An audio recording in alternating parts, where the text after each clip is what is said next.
where the treats at. Is this the passing of the torch, right? Is this what this signifies? It comes down to that front office and what they feel is most important. The champ is here. We touched down from a higher plane. Why you landed here? We always look forward to that week because it was always intense. You know that we ain't coming back. We got to. The man, the myth, the legend, Dante Hall. My favorite player growing up was Dante Hall. I love you guys in the show, but Dante was my guy.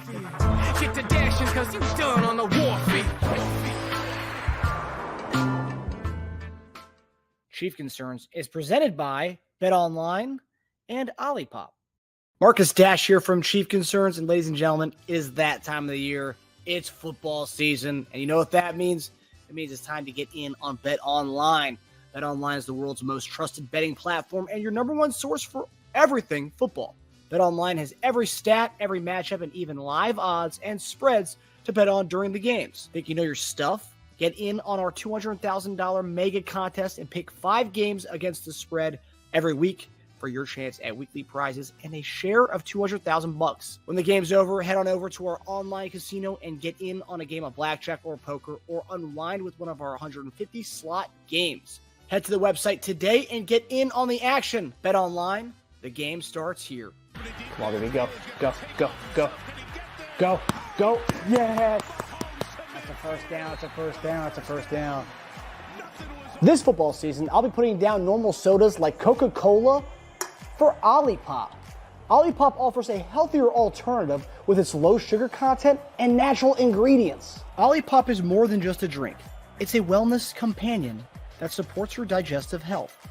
Packed with prebiotics, this fizzy elixir helps promote good bacteria in your gut, leading to improved digestion and overall well-being. So go ahead, click the link in the description and use promo code SODALOVE and get your can of Olipop so you can enjoy the game guilt-free. Go Chiefs. Use the promo code SODALOVE for 15% off now. Hey everybody, welcome to another episode of Chief Concerns. I'm Marcus Dash here at legendary Chiefs tight end Jason Dunn. JD, how we doing, brother? What's going down? What's going down, man? Shoot, I'm doing all right. Beautiful Wednesday evening. And so, I'm always excited, when we have Wednesdays conversation, man, because we get to talk about the other team a little bit, talk about our team, what we have. But more importantly, man, I'm always excited, man, to get out here in the chat to see who's all showing up in there and giving us a little bit to talk about, man. So let me see here. We got high value, high yield is in here. I see in the building. Susie, what's up, sweetie? My lady's in here. My beautiful wife, Gary Holland. I'm the Brown, Greg Rose, G Pick. Let me see who else we got. Charles Driver. Let me see. Chiefer 65 PT.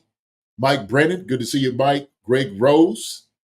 Let me see who else we got. Trying to roll through here real quick. Andrea Chanel. Good seeing like always, Andrea. Let me see. Who else? Maria. Let me see. Who else we got in here? I think Neff is going to be here sometime soon, probably coming in. Check us out. Jeremiah de Muertos.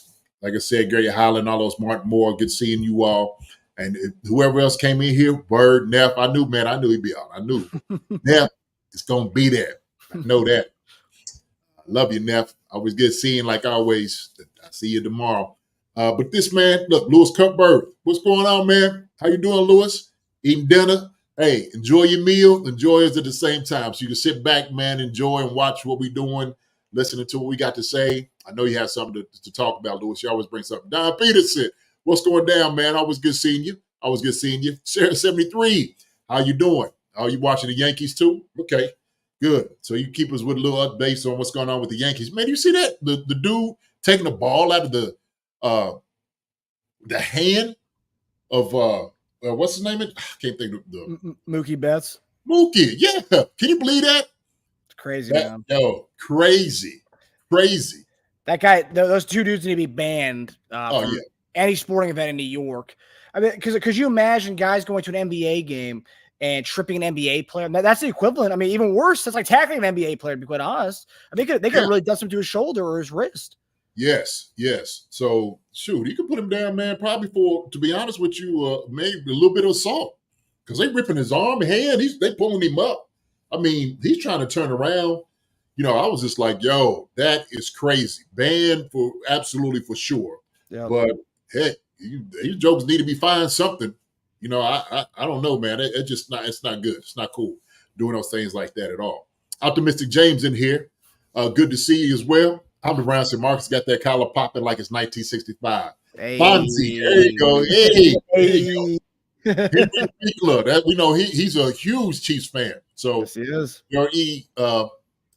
So Hill City are being celebrated, of course. I mean, you got people like that oh man, good job. What are you talking about? This as stupid as a thing you could possibly do. So anybody that's celebrating those guys they're idiots too. Put it that way. So that's crazy. That's people who streak during games get arrested. They get they get banned for going to those games. And those people who streak did less than what those two dudes did. Those guys that got involved with the game could have hurt a star player for the other team. Forget if it's a star player or not. It's a player. You're not supposed to touch these guys. I mean, the fact that people are celebrating them and laughing with them, it's like, what's wrong with you people? I mean, it's pathetic, really. Yeah, it is. It is. They said they gave Sarah73 said they gave their ticket for the night to a young kid and family. So was that something forced, or they decided to do it? Either way, they should have gave the tickets up. Okay, it's already been like, look, unless you give those tickets up, don't even think about walking back in the stadium. I don't care what it is. But that's just bad sportsmanship. It really is.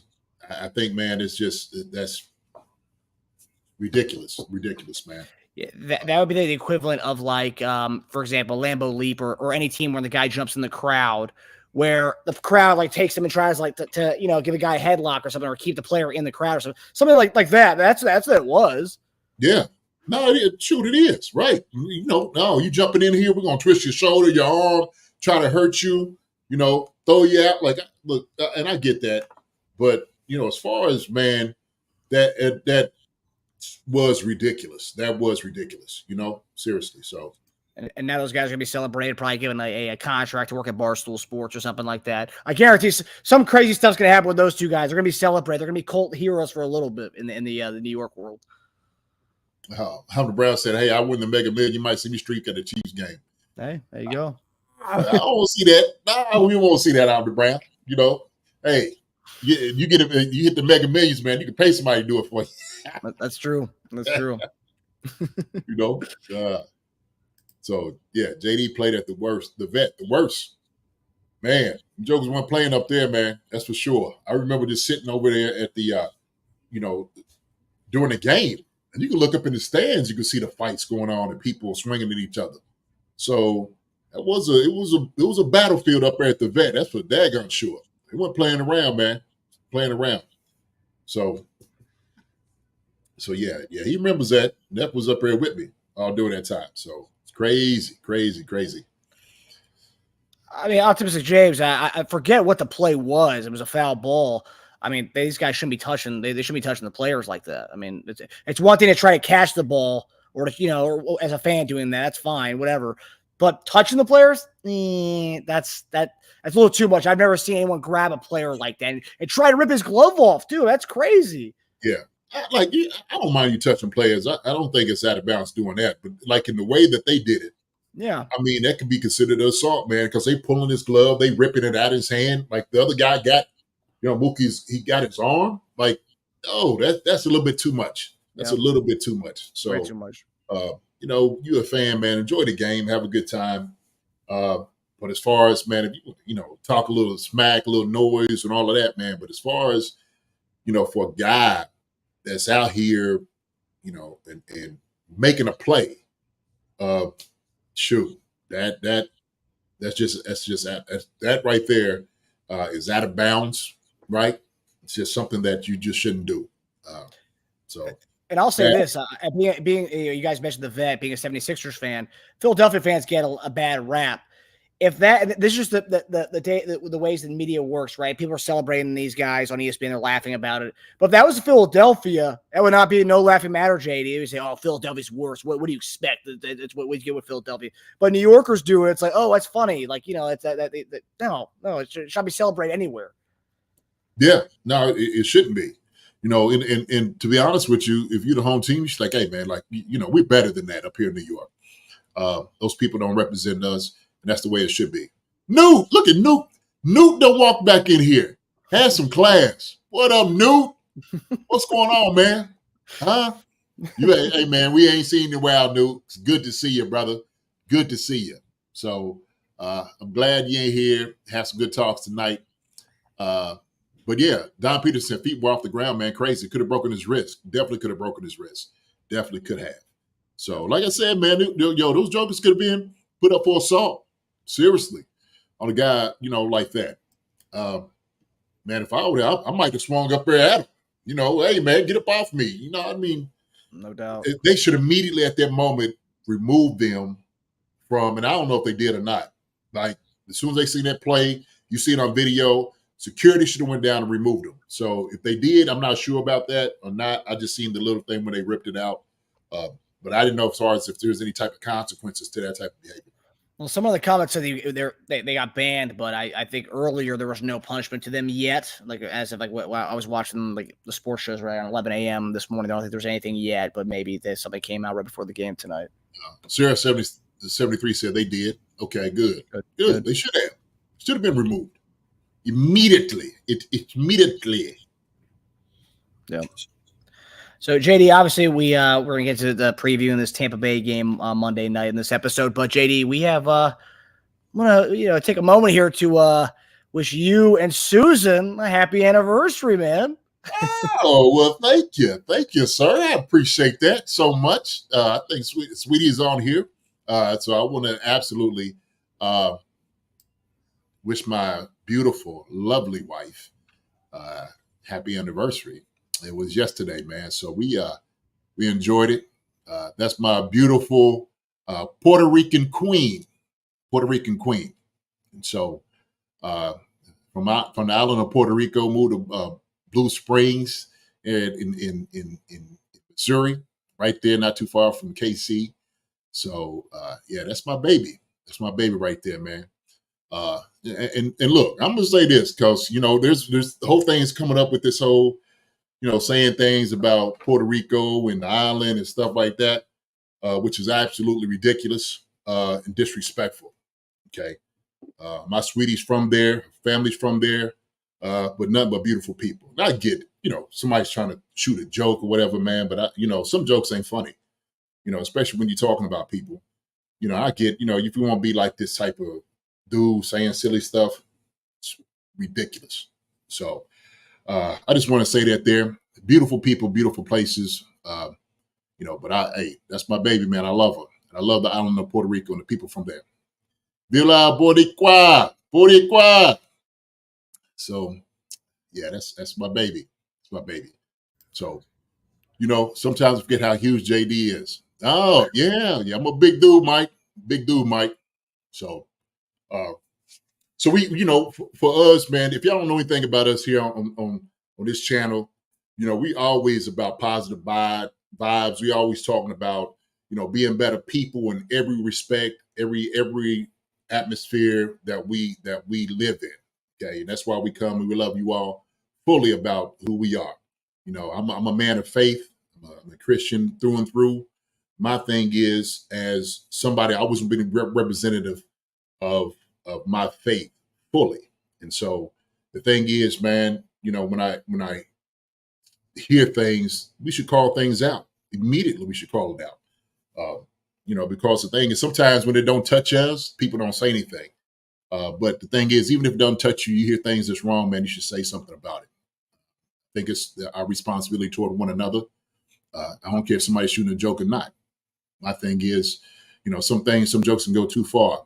And my thing is, we should never accept that as being something that is normalized, funny or not.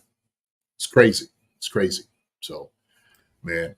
And Love you all. Appreciate it, I Rick. echo that. I echo that as well, JD. My girlfriend, longtime girlfriend, she's Puerto Rican. Mhm. I'm half Cuban, and us Cubans, we say, Cubans and Puerto Ricans are two wings of the same bird. And yeah, it's 100%. Like, it's classless. I know it's a joke, but some jokes just aren't, aren't funny, and they're not. There's mean. There's not really anything funny about that joke. Especially if you look at the history of what that rally was for and who that person was for. There's the history there. It's just, it's just not very distasteful. But yeah, we're a positive vibe show. I know it's a Chiefs show, more of positive vibes, and we're gonna keep those positive vibes. With everything we do in our lives, that's how you and I operate. Absolutely, man. We spreading the love. Like I said, man, I want to spread the gospel of love, like how we supposed to be doing.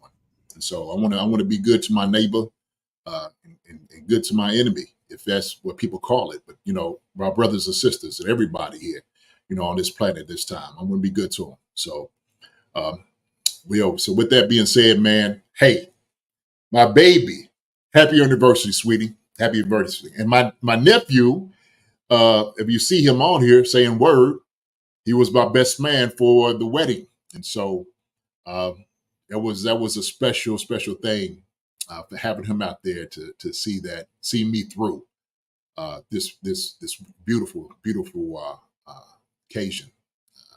Happy man, believe me. You see her, Deuce is cool, and she's about as cool as the other side of the pillow, as they say. So, but yeah, man. So we get into some good football, talking about a few things, man. But we got to talk about life too. Life is, we all live it, and I think we all want to have a great existence, regardless of where we are. I think we have a lot more in common than things that we need to be locked in on, more so than anything else. So that's what I'm about. So I love it. Everybody's, saying that, happy anniversary. Appreciate it so much. Never, I got your back, big guy. I know you do. Always. I ain't never changed. Always. So. And Chad was looking. You were looking like a stud that day. Also, Chad was looking like a stud on your wedding day as well. You guys really brought the heat from up there, standing up at the front. Yeah. Yes, sir. Abda, Cuban. Yes, I'm half Cuban, half Persian. You need to come holler at your boy. I got a couple of Cuban restaurants we need to hit. South Florida, are you Miami? Because I went to school in Miami. There were some places I went to, but for my Cuban sandwiches, I always went with I always went Versailles for my Versailles for my Cuban sandwich. It's always the go-to spot. I know it's a chain in Miami, but it's the best Cuban sandwich I had, and also their pastries pretty damn good too. So I love me some Cuban. Hey, bro, I love me some Cuban food, man. I love some Cuban. Oh Lord, Spanish rice too, cooking it up, man. Some ropa vieja. Yeah, yes sir. So appreciate it, Gary. Underground, everybody. Thank you so much for saying those things, man. For wish me and my sweetie right here, my beautiful wife, happy anniversary. So yeah, love you guys. Love you, Susan. If you're still in the chat, love you. You See your boy, man. Your boy's looking clean that day, man. Your boy looking clean. Yes sir. Yes sir. Appreciate you, Matthew. You're nice and lined up that day. You were looking clean that day, but they lined you up pretty nicely on the wedding day, man. You're looking real good. Oh yeah. Got to do what I can, man. Appreciate you, Bubba Knox too, man. Appreciate everybody who just giving those happy anniversary. Appreciate you. So good, man. We're gonna talk about some what's the name? We're gonna have matter of fact, we're gonna have a wonderful weekend. We're actually going out to the Kansas City for this whole anniversary thing, man. We're gonna do some, see some family and go to the game also too. But we're gonna enjoy our anniversary. We're gonna enjoy it. Nice way to cap off the wedding anniversary. Going to the Chiefs game Monday night to cap it off, to go to 8-0. Oh yeah.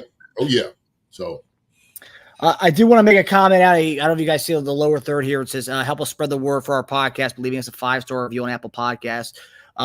It helps. I was doing a lot of research on this because I know a lot of people like watching us on YouTube, which is great. We love everyone coming on YouTube. But if you guys don't watch us on YouTube, a lot of people love just listening to the podcast. if you guys can, I know we have about 200 people in the chat right now. If you guys can go to our Apple Podcast page, Chief Concerns, just leave us a 5-star review. That would get our name out there for more people to maybe want to listen or maybe want to come out and watch the show. So you guys can help us out by giving us a 5-star review on our Apple Podcast page. The link is in the description of the episode. And I also believe Nightbot is posting it as a comment in the chat. So please, that would really help us out tremendously and get our name out there for a lot of other people who just listen to podcasts. Hey man, listen, but look, we got. I know y'all have our back. We know that. So yeah, please do, like you said, go over to the podcast, give us a 5-star review, or give us something else. We don't mind. Shoot, be truthful for us. We always think about getting better, right, Marcus? So we ain't just talking about just getting better in life, being better people, better men, for our families and for the world. But we also want to be better guys on the podcast talking to you all. So we always want to be able to give and bring that type of fire. That's what we want to do. So, hey, bring us a review. Tell us what we need to do to spice it up a little bit more. Just let us know, okay? And we take it all. We take everything. So, yes, sir. Appreciate you. Yes, sir. Good. Appreciate that. Greg Rose, are you doing Monday morning tight end? So no, just like we did a couple weeks ago during the Saints game, we don't have Monday morning tight end on Monday. We will do our post-game reaction show Monday. So schedule kind of changes. And as we get to the holidays, we're going to have games on Tuesday, Thursday, Friday. You guys are going to bear with us because the schedules will be kind of funky during those weeks when we have games every other day during the holiday season. So, but yeah, upcoming this week, we'll not have Monday morning tight end. The grades will be the following Monday because we'll be doing the post-game show that Monday night. So. Yeah. Well, I could do maybe on Wednesday we'd probably bring something, something quick. Oh yeah. Well, actually, it's what we did last time. We did Wednesday. We mixed up the grades with the episode. Yeah, Wednesday. Yeah, we could definitely do that for sure. We'll mix it in. Yeah. All right. So yeah, let's dig in, JD, with our first. The first one was a fun topic. Was the added pressure of perfection. So everyone's talking about us, obviously three-peat, JD, and it's not often you can talk to someone who experienced going 9-0 in an NFL season like you did in 2003. So the Chiefs have done this 3 times. We've been 7-0 going throughout the season. 2013, 2024, and 2003, where JD was the first Chiefs team to go this far of a season going undefeated.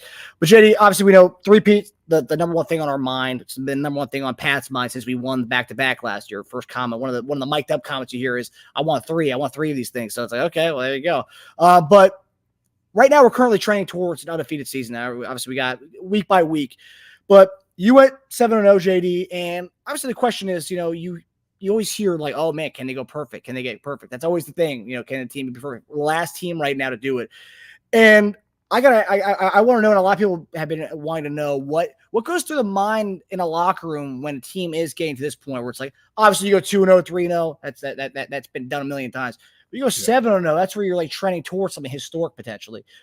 How does that kind of those echoes and those whispers of talking about being perfect, how does that impact the locker room? Or is that something you guys are talking about on a consistent basis? Like, oh man, we can do this? Or is that just, you guys just going out week to week? You're not even thinking about going 16-0 or 17-0. You're not even thinking about that. Well, first off, let me address Amder Brown with the $50, man. Appreciate it, my brother. Thank you so much for that donation given to us, man. Thrown to us, man. Appreciate that. We'll take it for the little anniversary and all that, man. Thank you so much. Well, I tell you what, we the way that we approach it is we just, if you concentrate on those things, man, you'll lose sight of what it is that you're actually trying to do. And I think with the Chiefs, they just want to take it one game at a time. I don't think it's being undefeated is one of those things that, you hear these teams always talk about trying to, surpass, the Miami Dolphins. And it's a wonderful thing, to be, thought about in that same vein of a team that way. But we've seen what happened to, New England. New England was trying to do the undefeated season, got up there, and then ended up losing the Super Bowl. And so I think once you take the focus on just winning one game at a time, and then the main thing being winning the Super Bowl, you start worrying too much about like trying to be perfect. And for our guys, I think it's the furthest thing from their mind. And you just can't let that creep in. You come out of it and you come unscathed and you are perfect. beautiful. That's a beautiful thing, right? And you kind of, and I don't think you really worry about it until you actually get to like those last games and say, oh my gosh, we can actually do it right now. But when you're sitting over here at 7-0, hey, there's a lot of football need to be played. There's a lot. And so we know also too, toward the end of the year, if you're doing such a great job, it's not about, like I said, the perfection. It isn't. Because Andy will probably rest his guys when you know that you need to go deep in the playoffs. The three-peat is another thing that hasn't been done. It just hasn't been done. So we know the Dolphins have done their thing as far as being undefeated. The Chiefs had something that actually go into history of being a three-peat team that won 3 Super Bowls all, consecutively in a row. If we get that, we go into that, that's going to be a beautiful thing. We'll be the only one on top of it. And so I think that is something that, Marcus, that we're shooting for. That right there trumps everything. It just does. Okay, that is the pinnacle. So if that in that time, if we happen to be undefeated doing it, so be it. But I don't even think myself. I don't think we're gonna go undefeated this year. I just don't. I think just in the course of a season, it's very hard to do, especially when we've seen like obviously the type of injuries we've had so far. Games can be close. Teams can, come out and beat you. Any given Sunday, these things can happen. They really can. But I don't think that is a main thing we need to go ahead and worry about, though, Marcus, at least for me. And we didn't worry about that when we were 9-0 when I was playing. So is that more of like, obviously I've never been in an NFL locker room as a player. Is that more as a media kind of talking point? Oh, undefeated. Like, oh, you could do something that the Dolphins did. That's more of a media talking about. You guys are just going like, we have the Buccaneers this week. We have the Raiders next week. We have the Chargers next week. That's literally on your mind. You guys are week to week. You aren't even talking about the historic nature of what you guys could do, right? That's pretty much just a media talking point. It's more of a media talking point. I'm sure when you ask the guys like, yeah, great, man. This is where we are right now, but we just worried one game at a time. That's all that matters. It's the next game. Get it over to the next game, and everybody coming out, hopefully healthy. But that is going to be the main thing. So I see Mike Brennan says, so come week 18 and KC is 16-0, we sit our starters, even if KC has a bye week locked up. I think you do. I think, you know what, Mike, and I thought about that too, because there is a thing where you can rest guys too much. But let's just say that you get them the practice that they need during that time. And then in the game, you don't really put them in harm's way. You want a guy to make sure you can have to control as much of, things that can happen to you as possible. We know in some games, teams, how they play, they can be dirty toward the end. And I've seen several games. Matter of fact, I'll give you a case and scenario. At EKU was our homecoming. One of the guys that we keep talking about was a quarterback before I got there, okay? And he was known to take EKU deep in the playoffs. Matter of fact, EKU probably should have won the national championship that year. Lorenzo Fields is his name, quarterback. And put him in the game where EKU was beating them, handedly, like if the game was out of reach. Well, he ends up going back in because the team ended up scoring like 2 touchdowns, getting back and, closer to where Eastern was beating. I think they was down by like 4 touchdowns. Well, the opposing team scores 2 touchdowns, still down by 14, but we put our starting quarterback in. Lorenzo goes down, scores a touchdown. Why he scored a touchdown? The guy pulls him back from behind. And he tears his ACL, MCL, happy triad. And he was done. So Eastern ends up losing the national championship because a quarterback goes in toward the end of the season where he shouldn't have been in the game. And not only that, he had a chance to go to the NFL and didn't get to going to the NFL because of the injury he had also. So I don't want to put anybody in harm's way. Those guys that we put in, hopefully they could carry the boat for us.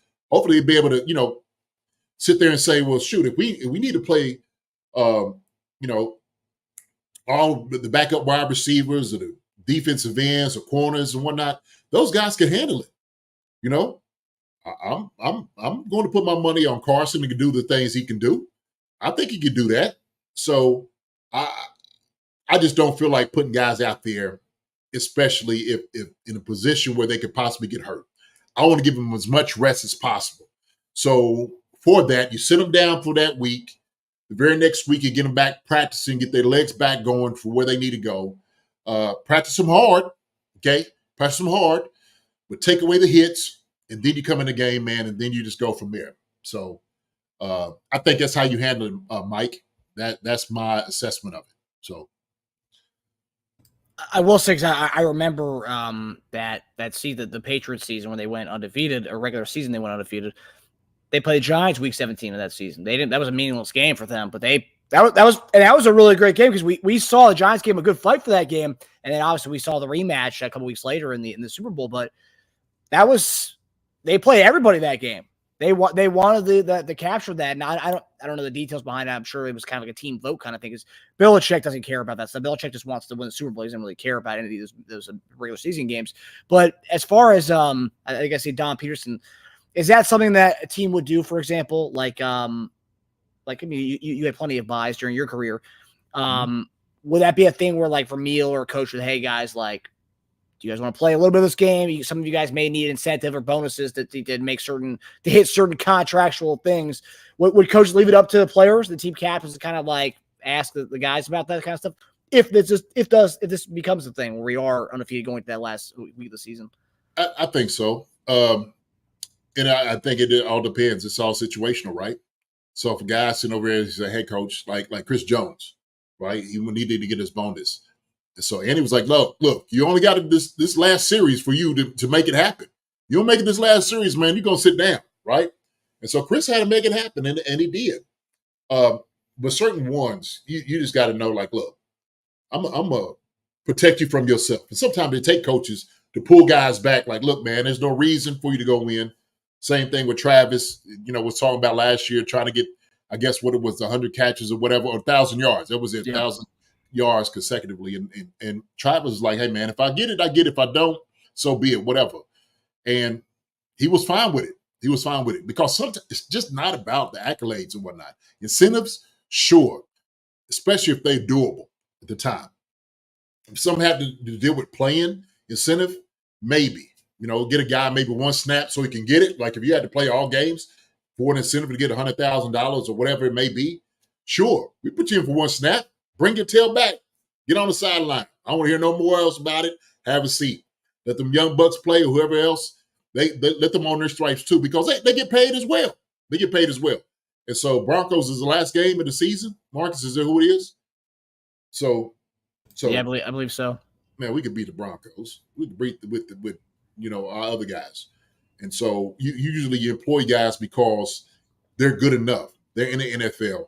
They can get those things done. Carson Wentz could definitely get those things done. I see somebody say throw the ball up to Ross. Sure.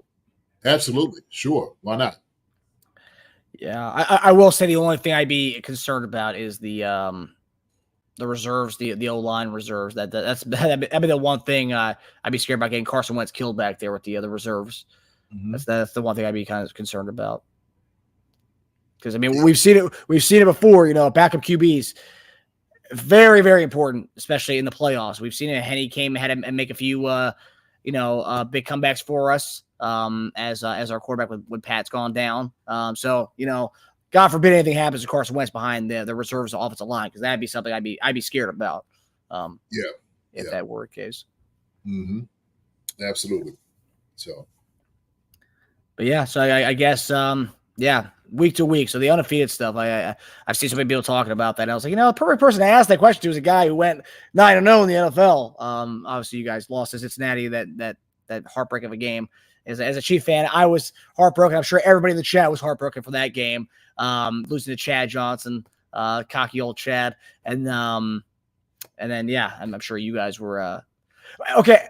Let me ask you this though: losing that game, did that take away a little bit of pressure? Obviously, you guys weren't talking about that, but losing that game, taking away a little bit, okay, we don't need to feel that undefeated burden, or is that not even, that wasn't even a thing either? No, it just sucked losing the game, period. Yeah. And especially in that fashion because, Ocho Cinco, Chad Johnson, was he promised to win that game, right? And we knew we should have won that game. And our brother, Warfield was talking about like, daggone, if I had just covered a dude on it. I forgot what happened. There was a mix-up, I guess, as far as like communicating with each other.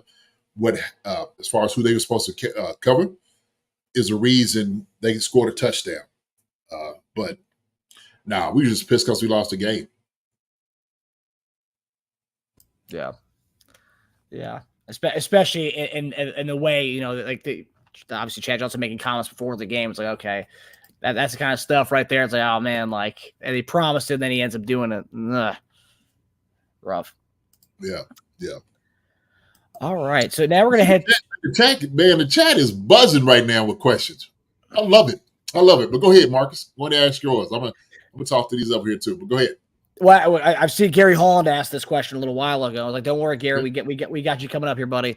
So the Chiefs, obviously, we've made trades over the last few weeks, bringing in D-Hop, bringing in Josh Uche, which great moves by Brett Veach. But there was a report earlier today, a couple of reports. Well, one was Jeremy Fowler of ESPN, NFL Insider, said the Chiefs are still monitoring the cornerback market. They are still in play for a cornerback. And then a couple hours ago, I saw Albert Breer was on Rich Eisen's show. And Rich Eisen asked him, is there anything we need to see with the Chiefs? I know they made some moves. Are they done? He was like, I wouldn't say they're done yet. And he says that he could see us going for another receiver, another offensive weapon. Obviously, speculation. I don't know if he's heard anything, but he is an insider. He's been an insider for a while, so maybe he's hearing some stuff. But that's a shock to me. Cornerback, I could see that based on the injuries we've had.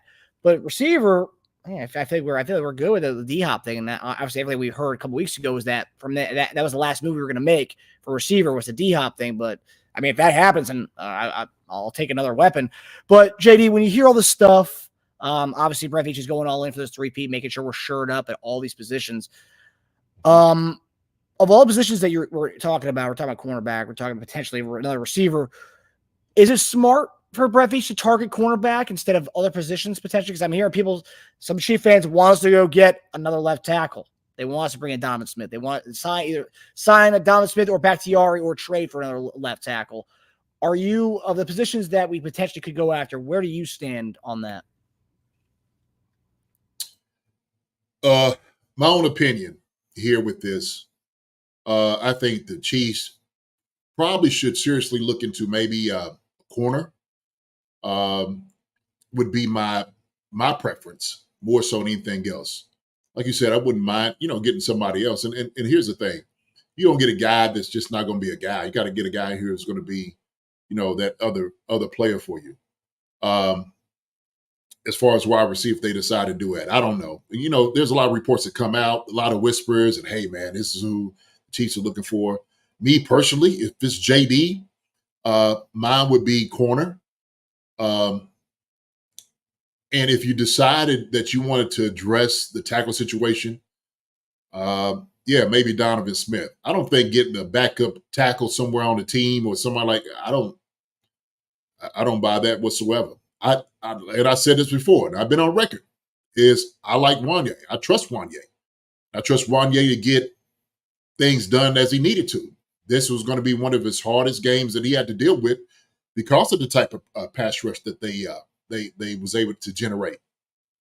So I'm looking for Wanye. Look, hey, yeah, you had a rough game. Let's get back to what you needed to. And if I said, Marcus, if we need to make sure he gets a little help, fine, do that. Get some chips, all those different things. If you feel like that is what's needed to protect him. But somebody in the no system like a Donovan Smith, sure. I've always said that. Backyard, I don't know how he is and what that, maybe that ship has sailed. But sometimes, bringing certain guys in, you can hurt a guy's, you hurt his confidence. Sue Mate, where is he at? How's he gotten better? But, I seen maybe an analyst was talking about like, hey, how do you get in left tackle? Well, I don't know how much he watches the Chiefs. If you get somebody who want to back up for depth, sure. That's played, that's started, absolutely, if you want to do that. I ain't got no problem with that whatsoever. And I said that before the season, we probably should have done that. Now we're in the thick of things. Do you keep rocking with a Wanye Morris? I think so. I'm not opposed to getting somebody in here just for a depth piece, but mine would be corner more so than anything else as far as position. And that's where I'm gonna stand at. That's what I would rather do. That's what I'd rather do. So I seen Amda Brown said corner as a rental or a 2+ year piece. Man, if you keep a 2+ year piece, Amda Brown, it would probably be a better place to be. I believe. I don't really like the 1-year rentals for a guy like that. You don't know what Jalen Watson's going to look like. I know Najee still sitting in here getting guys in and still getting immersed into our defensive culture, learning spags and let those guys keep battling out. But I don't think you can't go wrong having good corners in at all. I don't think nothing's wrong with that whatsoever. Depth works anywhere that you put it. Okay. I don't think getting a running back in certain positions that you go to, but I do believe maybe corner might have to be our first priority. Yeah, I'm seeing a lot of corners. Everyone wants Lattimore from the Saints. I mean, obviously Lattimore is a beast, so I would love that. Yeah. So, so Mike Brennan, Tom, the beast we trust. Yeah. Shoot, that's let true. them guys handle, man. Hey, look, those guys know better than we know what they need. And I tell you, man, shoot, to be honest, Uche wasn't even on my radar. I was talking to Shop today because I was sitting there trying to get him on the show, man. He had some other things he had to do. But we were kind of talking about Uche, what he's going to be able to bring to the table. And Shop likes him a lot because he said he reminds him a lot of Asi Uromaya. And he said, man, the thing is, he's bringing that type of game to what we do. That's going to help out. He said it kind of reminds him of that. What Uche brings to the table for me is I've seen him chase down a lot from backside. And you need that type of relentless guy that's going to be out there. He's got a lot of speed. He's not going to be one of those guys that stops to run as much, but he's a pass rusher. He's one of those guys that got a tremendous talent, getting around tackles, uses his hands really well, especially in space. And so that's what you need. So when you got guys that's going to be able to hold the edge, make sure quarterbacks don't get out there around you, that's where you need him to be. And so once we get him fully here and get him playing and whatnot, I think it's going to be all right. Uche looks like the stud. He does. We talked about that on Monday. The kind of the Giants' impact. Bringing in Uche is like OCU Manure. It's like bringing in those kind of Giants guys who just got after the quarterback. We talked about we haven't really had a guy who just does that, like being a pass rush specialist. We have guys who do a little bit of everything. We like the versatility of guys, but having a guy like that, man, that's fun to have and fun to see him go get the quarterback. And he has 2 sacks on the year on a team that's like been pretty much losing every game. Now you're going to play with a team who has a lead all the time, and then you're going to be able to just go in there and just put your ears back and just go get the quarterback. I mean, that's what he wants to be doing. Yeah, absolutely. That's exactly what he wants to do. And we're going to give it to him. We're going to let him have it. Hey, man, come on in here. You want to rush the passer? Come on down. We got you. We're going to put you out there, man, and let you do it, okay? Kansas City area youth Jazz says, is David Bakhtiari an option on OT? I don't know. You don't know, man. He's a mystery. Marcus, you one of your Persian brothers out there, man. You made a phone call to see what's going on with my brother out there? See? I tried to call. I didn't get a call back though, unfortunately. But I will say, it seemed like he was waiting. I mean, he wanted to play for a team that's contending for a title, and that's what he said. Yeah.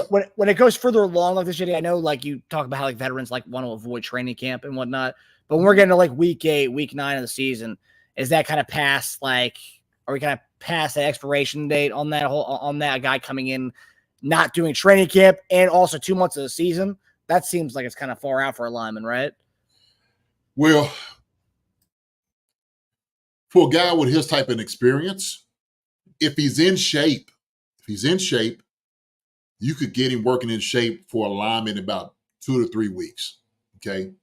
Because he's seen it all. He's seen all the type of pass rush. He understands the speed of the game. It's just him getting into like his kick step, the fundamentals, the techniques is what he has to worry about. that would be the challenge for him. But man, he's got a ton of experience, man. He got a ton. The same with Donovan, ton of experience. Is he healthy? That's the question. How healthy does he feel? And so maybe teams have reached out. Maybe we reached out to him, and he wasn't. I'm okay. Or somebody might have whispered in the ear like, "Hey, man, he ain't quite ready." So I don't know. That's he's one of those guys. Yeah. Donovan Smith makes most sense just because of the familiarity with our scheme and everything. He could just come back, but yeah, it seems like we're right now. And that's the thing. I don't think we need the left tackle. I think the DB is the number one priority for me. I would say just based on the injuries we've had there. Not to say that Najee's in the concussion protocol, probably back if not this week, next week, and then receiver, which Tom Pearson brings up the point of Juju's out for 2 to 4 weeks with this hamstring injury. So like. And that's the thing, too. It's like D-Hop has, he's fine now, but he's still battling that MCL injury that he's playing through. I mean, the guy's a beast, a warrior. I mean, he's playing through it, but he has an MCL injury that he's playing through. And it's like, God forbid anything happens to him. That receiver room is extremely thin for the next 2 to 4 weeks. So I wouldn't mind if they did go for another receiver. Obviously, it's not going to be a big name, but I wouldn't mind because that receiver room is very thin. And I think Albert Pierce, when he was talking to Rich Eisen, he also mentioned that with the injury we had to Hollywood, with the injury we had to Rashee Rice, it pretty much like poo-pooed our plans for the receiver room this year. So at this point, it's like, do you bring in another veteran? I know Rich Eisen was trying to say the Chiefs should go get Mike Williams, who you've been trying to say we should get for a while. I don't know. Yeah, look, I like Mike Williams. But here's Mel, this is what you can contend with. Okay, if we're betting and banking on guys getting back, or how much we're using D-Hop, still got Worthy, still got Mecole Hardman, still got Watson, still got the tight ends who do a very good job. And really, to be honest with you, if you got 4 or 5 solid receivers, you should be fine. You should be fine. How we utilize them is probably the difference in what we see, right? That's the difference. Plus, we're talking about practice squads guys, Remigio, Ross, right? Montreal Washington brought those guys as support. I think personally, we have enough at that position until Juju gets back. This stretch, that's why I said I'm not worried about us being perfect, Marcus. Tampa Bay, who's hurt, okay? Tampa, who we play on Monday, they're down bad right now. Their 2 star receivers are out. They're throwing to Cade Ottman. They're getting him the ball. Jalen McMillan is a young guy who just he can't carry the weight. Sorry. Very talented receiver. We were talking about him probably getting him in the later rounds, but it is what it is. He's not a very fast guy, but he's the one carrying the weight for him out down there. And so after that, you got the Broncos. Broncos been playing a decent job, but we can beat the Broncos. Our defense is good enough to stop a Bo Nix, Cortland Sutton, and Williams and all those guys. We got enough to beat them. And then the Bills, okay, which I believe that Juju probably will be back by the Bills game, okay? I think he'll be back by that time. We got enough to beat them too, okay? Those will probably be the ones you have to worry about. If you set him out that game, fine. It's a toss-up with us, as far as the Bills. I think we still have a much better team without having a Juju there. Then you got the Panthers. Panthers, we know they down bad as well. So I ain't really worried about them. So when you start looking at the games and this stretch that we have, we should be all right. We should be fine. We should be fine, competing because especially how good our defense is playing. Uche helps out. We're talking about a Menahu getting back, okay, which is going to help out. We should be fine in this stretch. That's how I feel. And also, too, Tampa, you bring up Tampa's team. And I'll say this, too. Everyone wants to complain about our receiver room. But Tampa's playing last 2 weeks. They played without Mike Evans and Chris Godwin, and they're one of the highest scoring offenses in the league. And last week, they put up a good number on Atlanta, and they're playing with McMillan, a rookie. They're playing with Sterling Shepard, an older vet. They're playing with K-Dot, who's maybe on the same level as Noah Gray. I mean, and he's their starting guy. So it's like, teams can do this, and I trust our offense. Patrick Mahomes and our weapons, because I think our weapons are better than Tampa Bay's weapons, and yet they're putting up about 34 points a game offensively, and that's without Mike Evans and Chris Godwin over the last 2 weeks. So, I think that right there, just bringing them up, JD, that just shows you if they can do it with their weapons, then we can do it with the weapons we have in our room. So it's just look at other offenses in the league. I mean, those guys aren't playing with much on their side, and yet they're still putting up good points on their team. Well, we still got good running backs. We still got great tight ends. We still got good wide receivers. So, like I said, we have enough, and we got a great defense.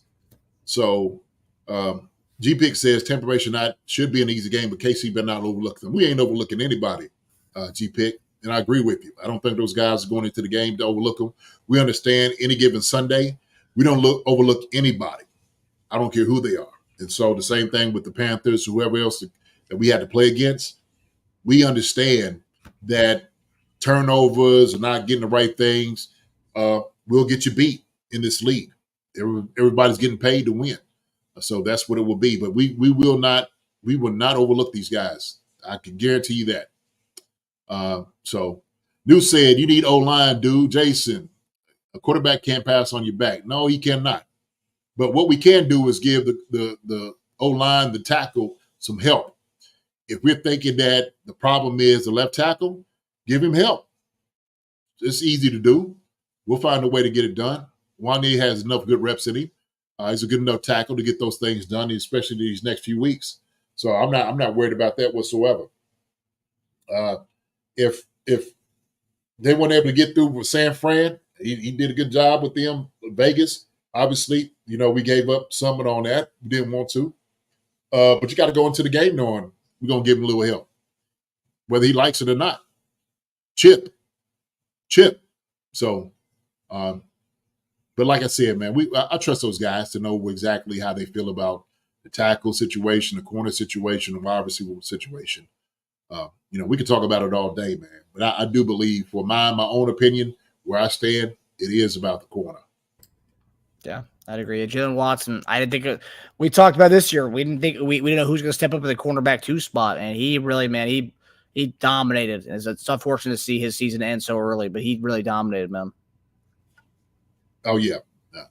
Sasha makes a great point. Baker is impressive by elevated talent. Mahomes is undefeated, elevating talent. Absolutely. 2-tier different of quarterbacks. Baker Mayfield down here, Patrick Mahomes up here, and there's a wide gap margin in between those dudes. Marcus, you see my face? That's where we are with him and Baker. And Baker doesn't look like the same dude that's throwing touchdowns, does it?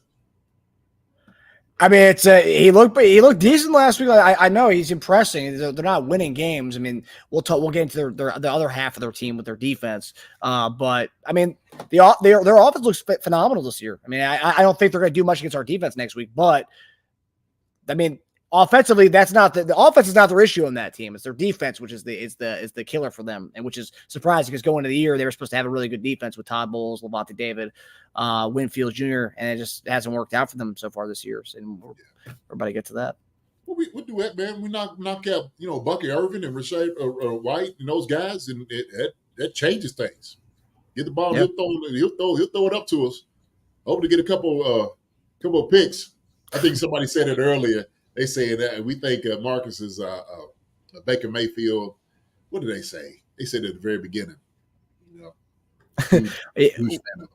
Yeah, I'm a big fan. I like Baker Mayfield. I like the and I was gonna bring this up. G-Pick, this will be Mahomes Mayfield rematch from college days, 56-49. One of my favorite games ever. That 2016 game, October 22nd.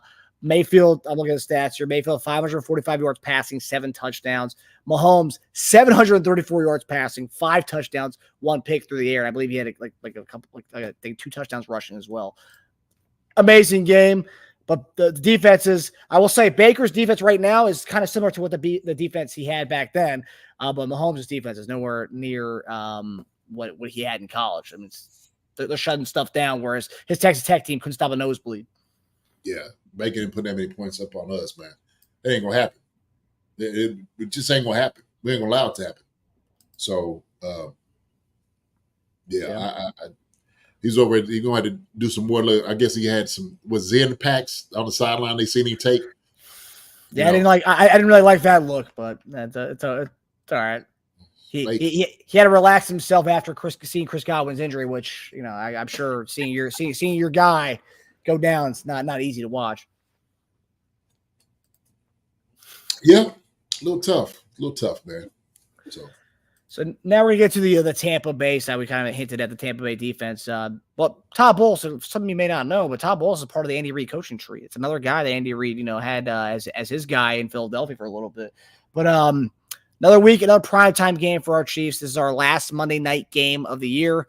We face the Tampa Bay Buccaneers, who have been, like I said, one of the worst defenses in the league by almost every metric. I'm gonna show you some stats here, guys. So Tampa Bay, 28th in opponents' points per game, which is 26.6 points per game.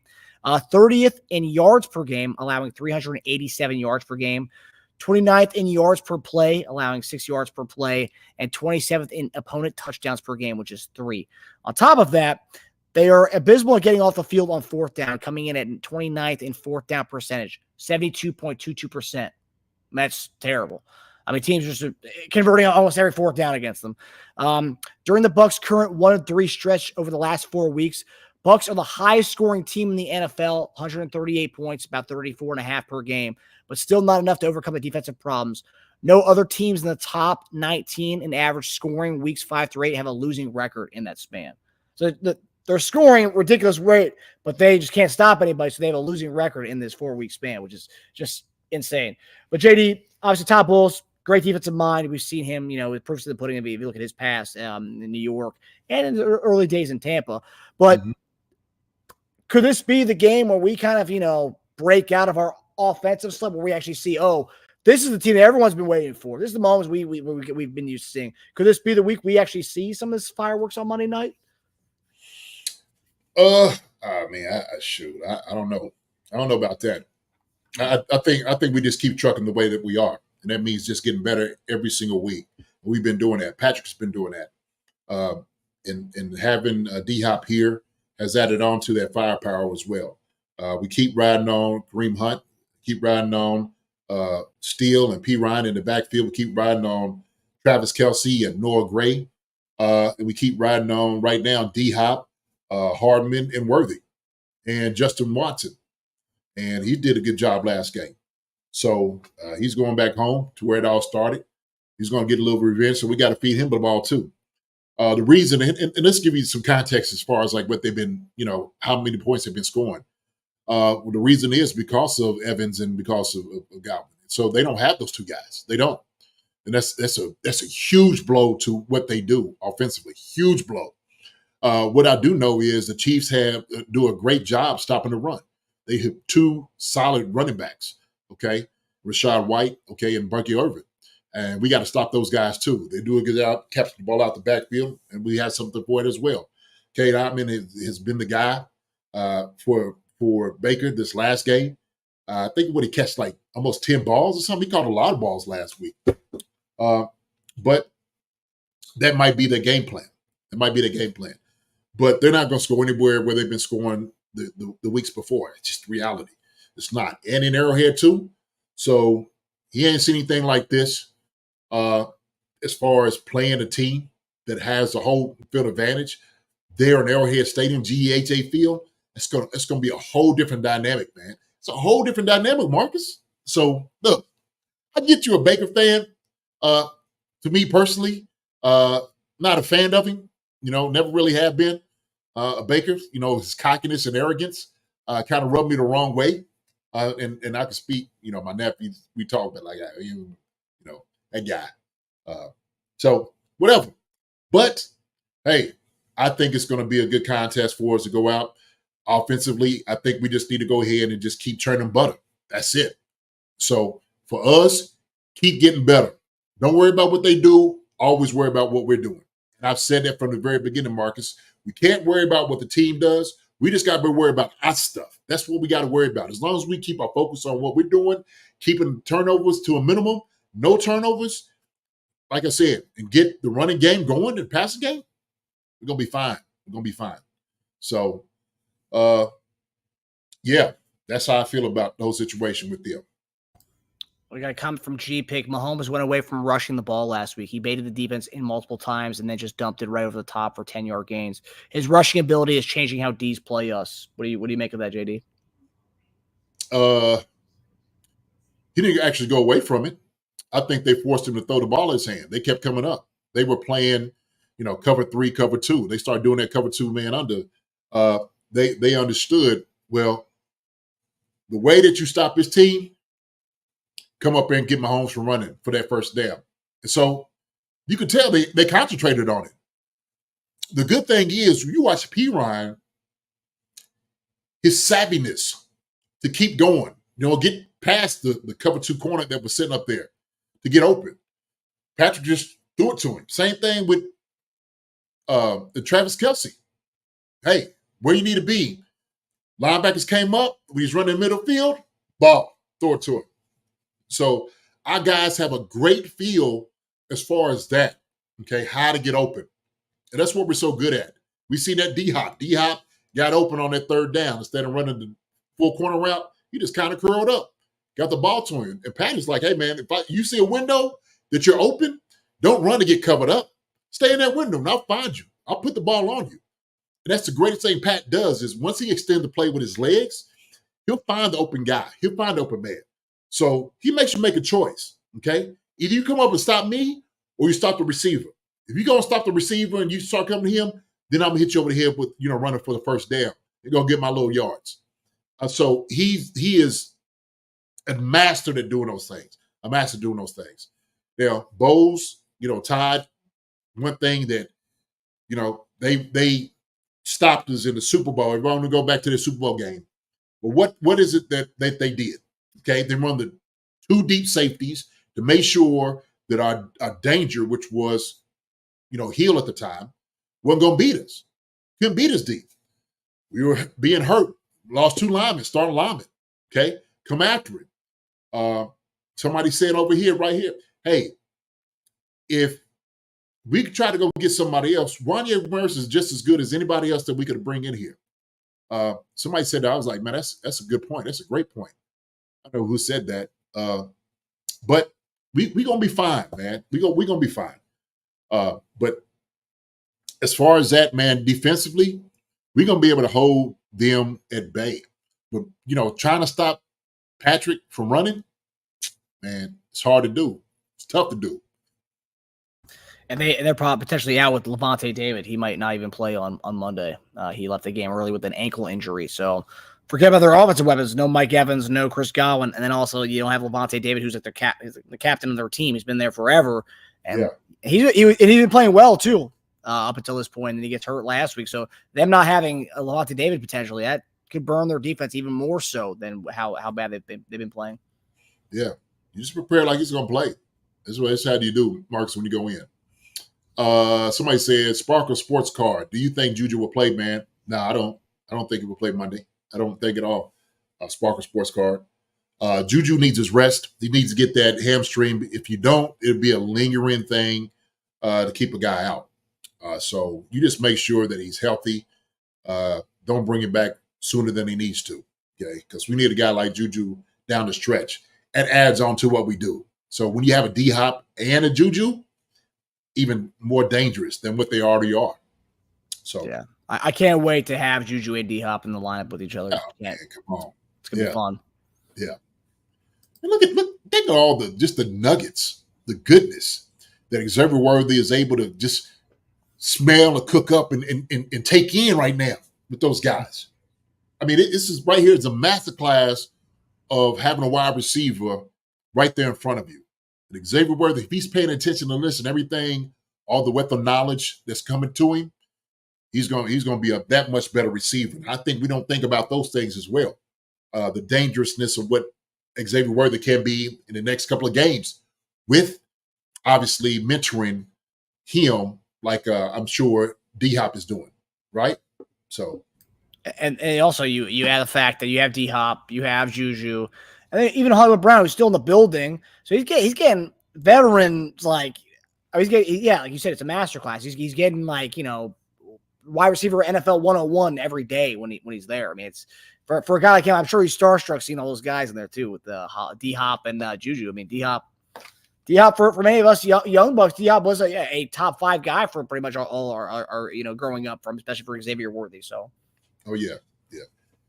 Look, and also, so I will talk about this, but even our defense, like Baker Mayfield, he ain't used to our defense. He ain't used to seeing what our defense gives. Listen, I'm looking at their record. Okay, they got beat by the Ravens, 31-41. Put up a lot of points is what the Ravens did. Falcons just got beat last week, 26-31. So they're getting scored on.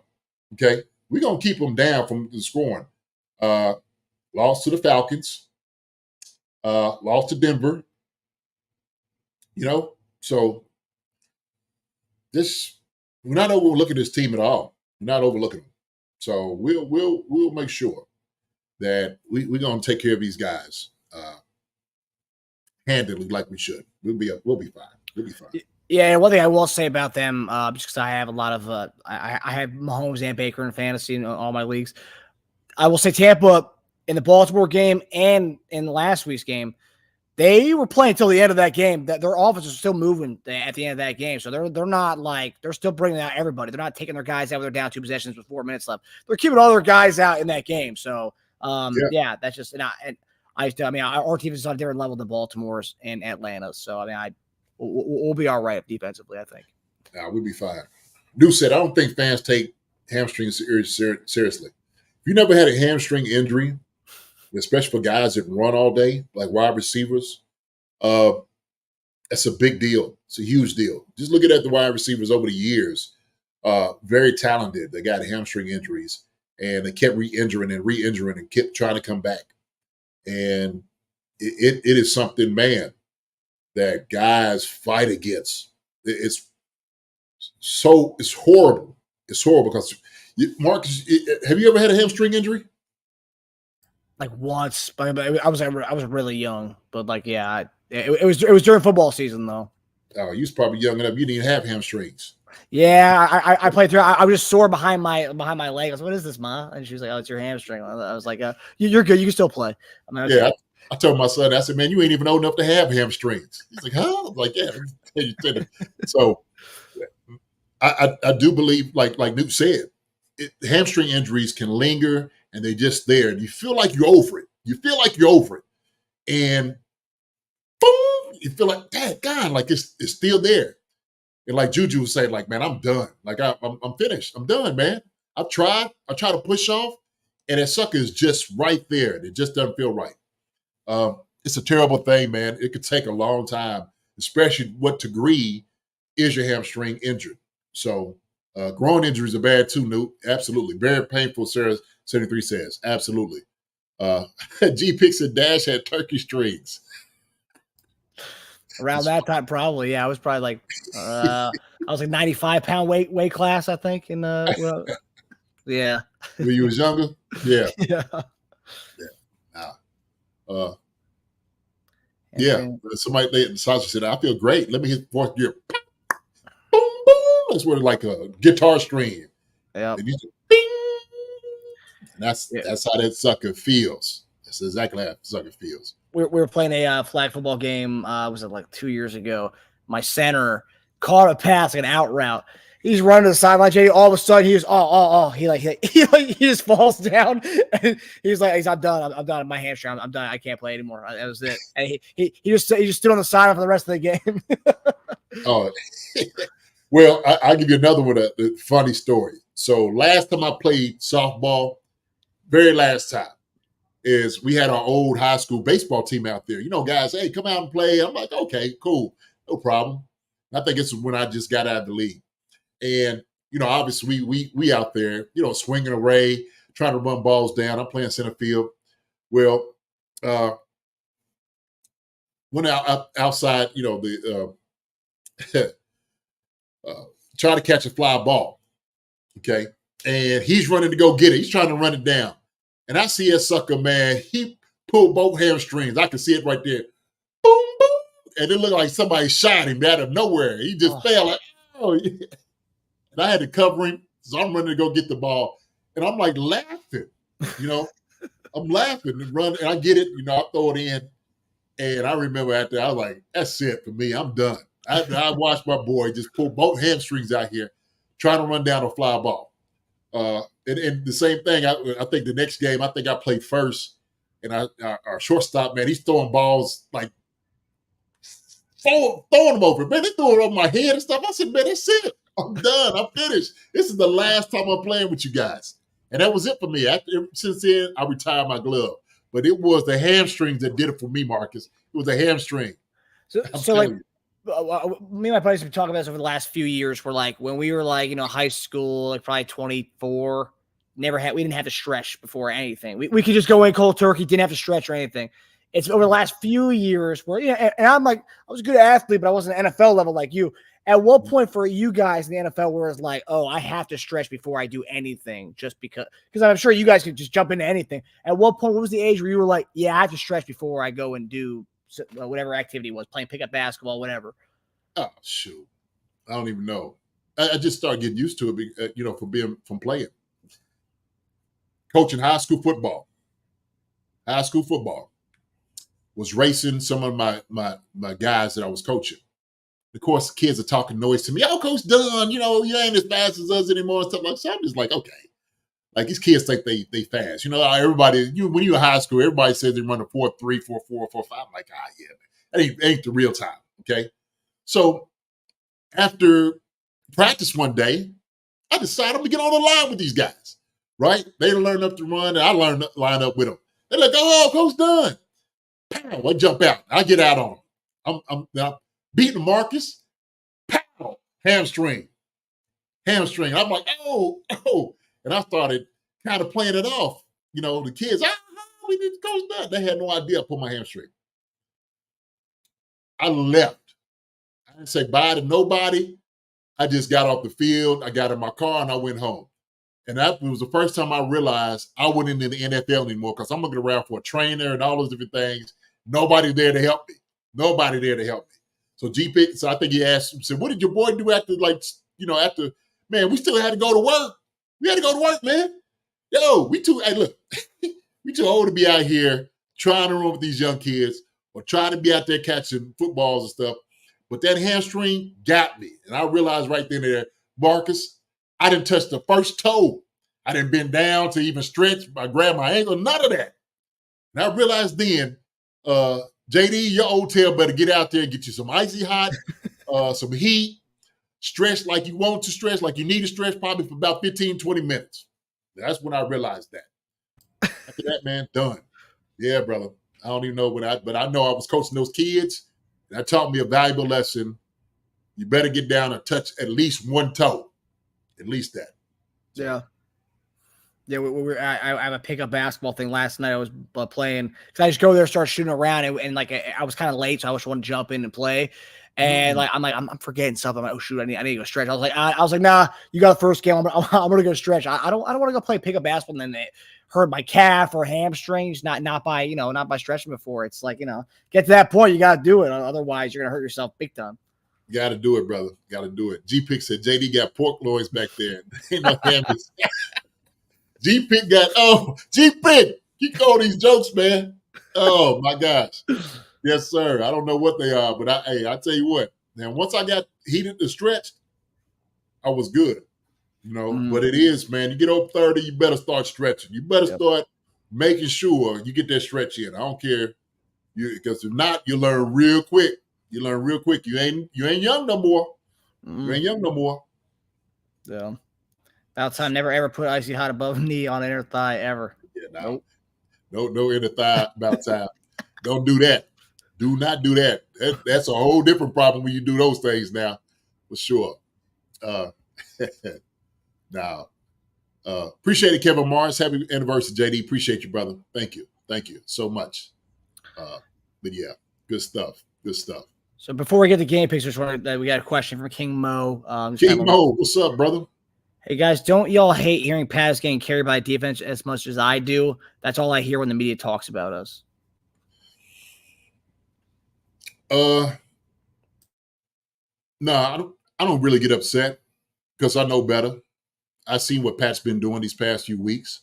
And Patrick, what he's been able to do is he's just been able to win games with less. Some people say with less talent, maybe guys getting hurt around him, but he has a supporting cast. And so what I always talk about, I think I made this tweet too, as much as people try to downplay the offense, Pat comes in at the right time. He's spectacular. That's why he's the best quarterback in the NFL. And I have no doubt in his ability to get those jobs done. I don't even care, man. He's thrown a couple picks and stuff. I ain't worried about none of that, what he's done this past year. You know why? Because I realize at the very end of the game, when it counts, Pat's going to come up big for us. He's going to make it happen. And so, yeah, hey, to me, ain't no shade. I ain't looking at no shade for that. I'm good with that. Our defense has been doing a hell of a job. Pat will tell that. No, okay. They've been carrying us, for most of it. Cool. But it's a team sport. That's what they're supposed to do. So if we lag in any part or offensively, our defense steps up the way they're supposed to. So all these analysts and people out here, man, they just upset because we undefeated. That's it. They got to have some type of narrative to carry with King Mo. That's what they have to do. So, man, enough with them haters and them guys saying that. They wait for the Chiefs to fall on their face. That's all they've been waiting for. But Pat and those guys haven't given them the pleasure. Sorry. You know why? Because we're the best team in football, the best in the NFL. And the problem they have with that is they just think that offense is supposed to carry us because they look at the stats and everything like that. For me, it's about the team, man. We're the best team. They try to give it to Baltimore. They try to say, Detroit. And those guys are talented teams. They are. But they just not the Chiefs. I'm sorry. Pure point blank. That's the truth. That's the truth. So they could come with all type of narratives and say whatever they want to do and all this. Man, to bear with that. So Don Peter said the statistics don't support our success. Absolutely. Yeah. Everybody want to be us, though. That's a fact, Don. Yeah. So. That's the big thing. The media, they like to have something that correlates, right? The statistics are supposed to match how you're doing as far as wins and losses, but it doesn't make sense to them, so they can't make sense of it. So it's like, that's why you have people like, oh, no doubt, don't worry, Chiefs aren't going to win, they aren't going to three-peat. I know, like Colin Coward's like co-host, it's been on it that the Chiefs will not three-peat. There's not talented enough, but somehow we keep winning, regardless of that. So just keep winning, man. Just keep winning, yeah. All right, JD. So now it's game picks time, baby. So Chiefs are going to be hosting the Tampa Bay Buccaneers on Monday night on ESPN at 8:15 p.m. Eastern Standard Time. Chiefs are an 8.5-point favorite at home. And this will be another Baker Mayfield and Patrick Mahomes rematch of, we talked about earlier, the Big 12 match of the Oklahoma-Texas Tech matchup from yesteryear, from 2016. Will be facing off in this Monday night football game, our last Monday night football game of the year. JD obviously will be playing on Tuesday, Wednesday, Friday for the rest of the season, but last month of the Monday night games. But JD, how do you have this game going? So, man, like I said, the Bucs will come in. They're trying to give us as much firepower as possible. Baker's just he just doesn't have the guys around him. The reason a lot of his success was built off of Mike Evans and we know Chris. We understand that. And so he didn't have those guys out there anymore. He doesn't. So he's going to have to hand the ball off or maybe get the ball to Rashad and also to Bucky. The good thing is we're probably the best team against the run than anybody else in the league. And so we're going to be ready for that. And guarantee we're going to hit them jokers in the mouth, big backs. But we got something for them. Okay? We got something for them. Be good to see Uche out there doing what he does.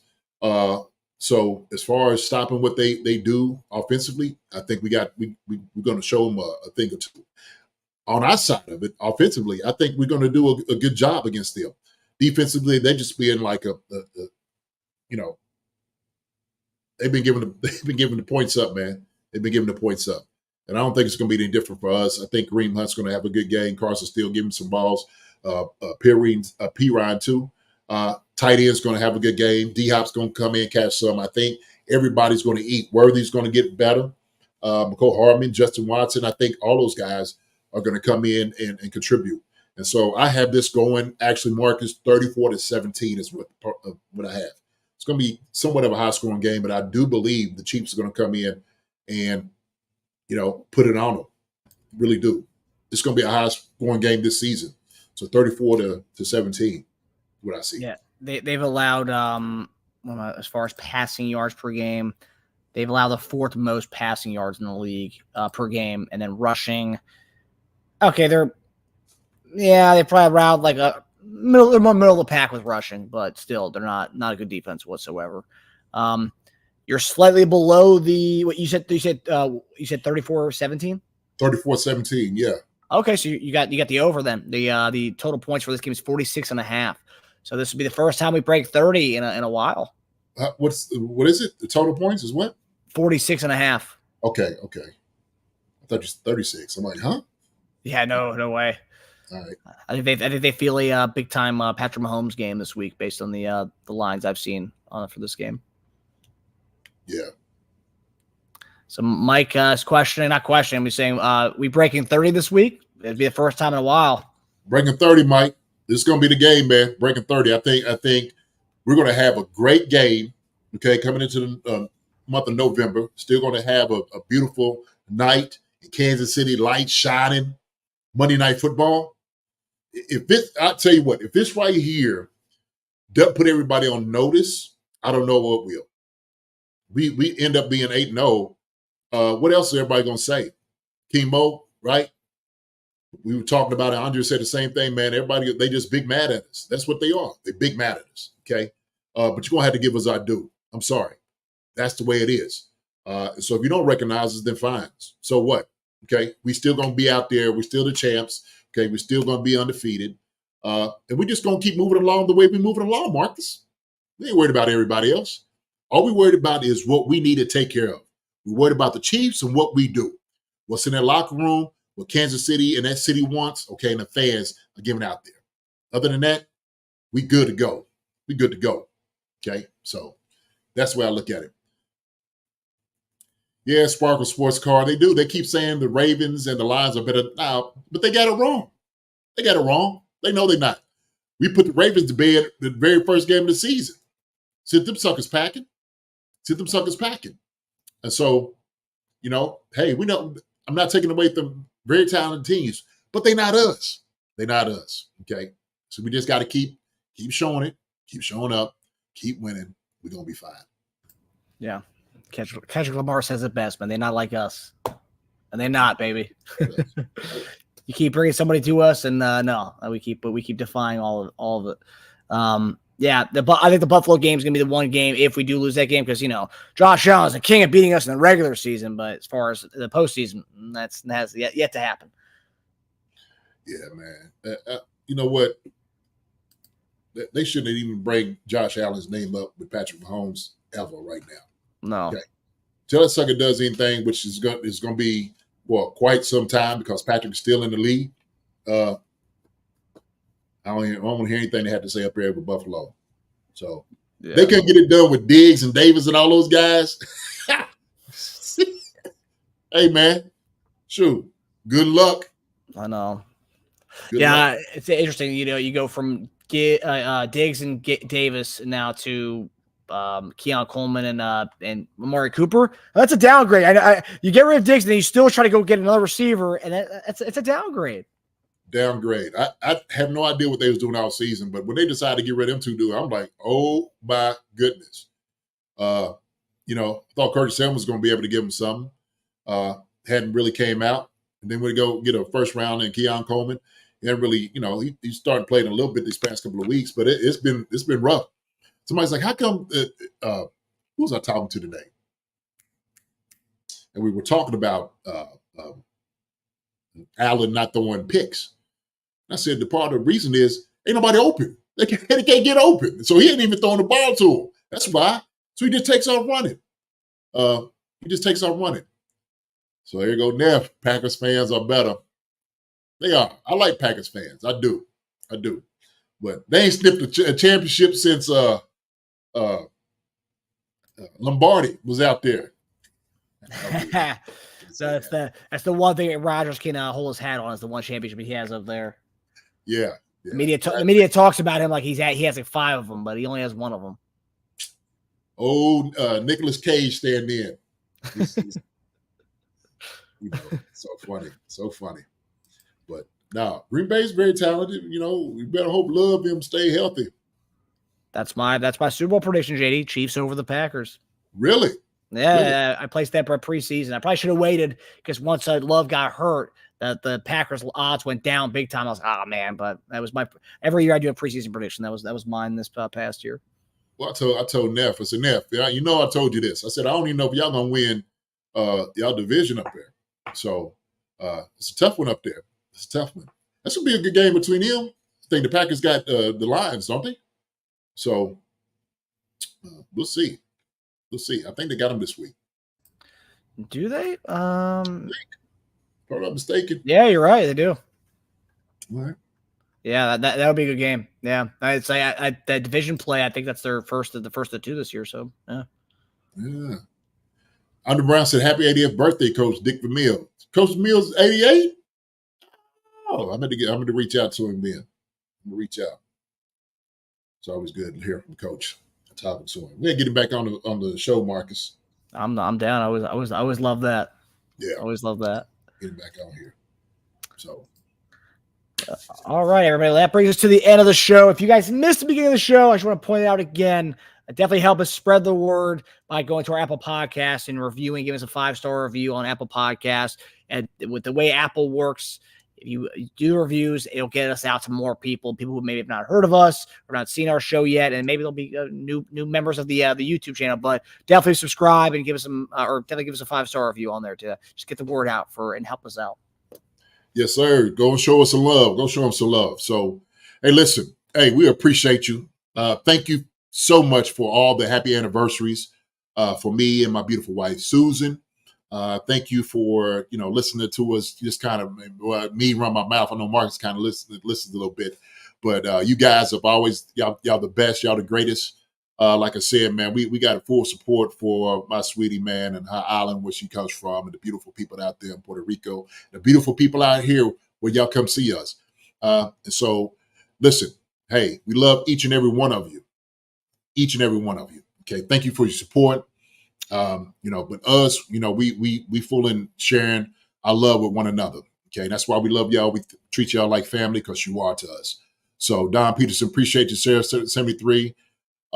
Mike Brennan, sports card, YB Negative. Good seeing you, YB Negative. I don't think I seen you earlier. Sasha, Newt Rockney. Good seeing you, Newt. Tommy Sparks, Gary Holland, G Pick, Rick Henderson. Good seeing you, like always, my man. Mike Brennan, my brother. Good seeing you and talking to you. Let me see. I'm the Brown. Thank you so much, man, for the money, the little donation, man. We appreciate it so much for the anniversary and whatnot, the well wishes. Let me see who else we had. Neff, love you. I see you tomorrow. Greg Rose, appreciate it, my guy. Optimistic James, good seeing you like always. My brother, Andre Chenault, thank you so much for coming in. Always good seeing you as well. Kansas City area youth jazz, good seeing you as well. I'm trying to think who else we got, who else we have in here. About time, my man. Good seeing you. Hope everything's doing well. King Mo, appreciate you, my brother, for everything that you've shown. Let me see who else. Sandman, good seeing you as well in here. Gary Holland, I don't know. Kevin Mars, everybody for the well wishes, man. Listen, if I didn't get to say your name, you know how we feel about y'all. Love you all. God bless y'all. Take care. We will see you all on Friday for sure.